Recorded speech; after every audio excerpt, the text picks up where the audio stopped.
So as আমি তোমালোকৰ class 9 maths polynomials or exercise 2.5 or question number 10 to discuss কৰিম First question to হৈছে আজিৰ factorize each of the following means আমি question number 1 আৰু 2 to আমি কি কৰিব লাগিব factorize কৰিব লাগিব okay এতিয়া question number 1 to চোৱাচোন ইয়াত কি আছে তোমালোকৰ 27y cube plus 125z cube আছে okay এতিয়া এই দুইটা টার্ম দেখি তোমালোকৰ এনেকুৱা লাগিছে যে এটো a cube plus b cube ফৰ্মলৈ আমি লৈ যাব পাৰো আৰু আমি জানো যে a cube plus b cube ৰ ভ্যালু হৈছে a plus b whole into a square minus ab plus b square so our first কাম তো হৈছে আমি 27y cube plus 2125 z cube to আমি a cube plus b cube ফৰ্মলৈ লৈ যাও তাৰ কাৰণে কি কৰিবা তোমালোকে সলিউশন লিখিবা First question to likhi loba 27y cube plus 125z cube. Okay. Etia 27y cube to kami 3y whole cube likhibo paru because 3 cube kiman hoise 3 cube tomar 27. Teneke ami 1 to 5 to 5 cube aru z to bracket or bhitor ani 5z whole cube koi dibo paru. Aru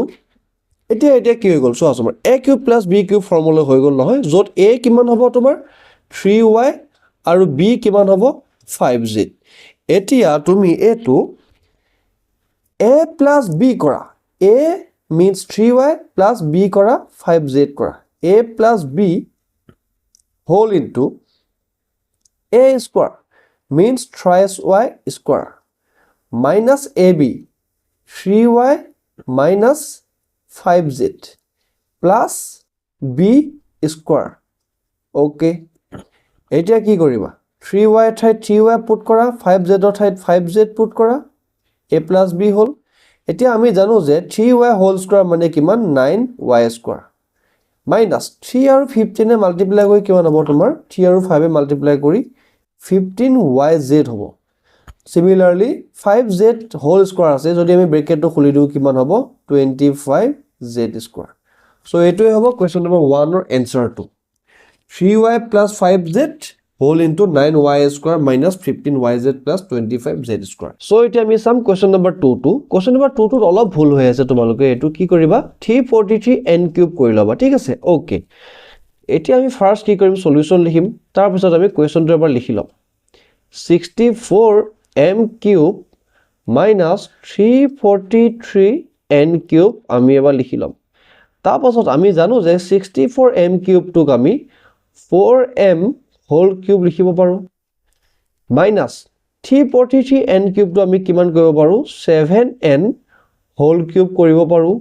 okay এতিয়া এটো কি হল তোমাৰ a cube minus b cube ৰ formula গুছি গল নে আৰু আমি জানো যে কি a cube minus b cube ৰ ফৰ্মুলাটো হৈছে a minus b whole into a square plus ab plus b square so put kora a minus b 4m minus 7n whole into a square means 4m whole square kiman hobo plus ab a hobo 4m b hobo 7n plus b square kiman hobo 7n whole square okay এটা আমি কিমান লিখিব পাৰিম এটো 4m minus 7n তো ধুনিয়াকৈ লিখি দিব পাৰো তাৰ পাছত ব্র্যাকেট ভাঙিলে কি হৈ যাব 4m whole square তো ব্র্যাকেট ভাঙিলে 16m square হ'ব প্লাস 4 এ 7 এ মাল্টিপ্লাই কৰিলে কিমান হ'ব 28mn এতিয়া 7 square কৰিলে কিমান হ'ব 49 n কৰিলে n square okay এটো হৈ যাব কিমান আমাৰ question number 2 answer 4m minus 7n whole into 16m square plus 28mn plus 49n square. Okay. এতিয়া সোয়া question number 11. কি কৈছে factorize 27x cube plus y cube plus z cube minus 9xyz. First of all solution লিখিবা. Okay, question টো এবাৰ লিখি লবা 27x cube plus y cube plus z cube minus 9xyz okay এটা সোয়া 27x cube to আমি 3x whole cube লিখিব পাৰো নে পাৰো y কিউবটোক আমি y কিউব লিখিব পাৰোঁ z কিউবটোক আমি z কিউব লিখিব পাৰোঁ আৰু -9xyz টোক আমি কি কৰিব পাৰোঁ 3abc ফৰ্মত লিখিব পাৰোঁ য'ত a হ'ব কিমান thrice x b কিমান y c কিমান z আৰু এই গোটেইকেইটা মাল্টিপ্লাই কৰিলে আমি কিমান পাই যাওঁ -9xyz পাওঁ সো আমি -9xyz টো এইটো মেথডত লিখিব পাৰোঁ ব্ৰেক কৰি ওকে এতিয়াটো কি হৈ গ'ল তোমাৰ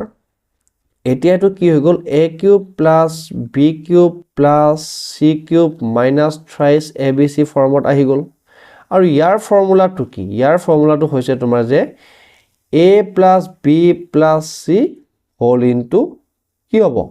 a square plus b square plus c square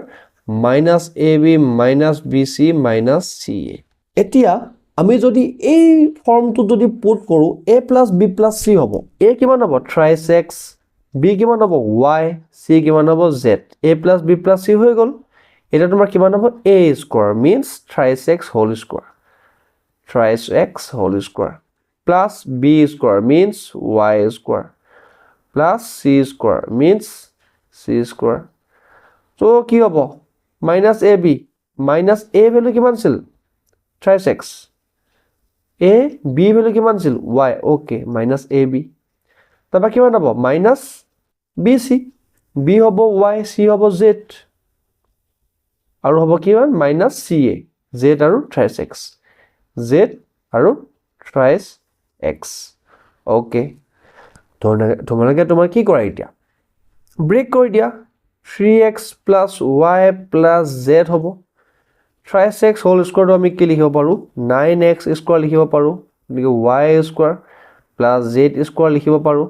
minus thrice xy হ'ব এটো minus yz হ'ব আৰু minus thrice zx হ'ব তো হৈ গ'ল ফেক্টৰাইজ চোৱা আমি কি কৰিলো এই ওপৰৰ এই টাৰ্মটো আমি a cube plus b cube plus c cube minus 3abc ফৰ্মত লৈ গলো তাৰ পিছত ধুনিয়াকৈ আমি এই ফৰ্মুলাটো পুট কৰি দিলো ওকে ঠিক আছে আজিলৈ ইমানে আমি নেক্সট ক্লাছত ইয়াৰ পিছৰ কোৱেশ্চনবোৰ ডিসকাস কৰিম থ্যাংক ইউ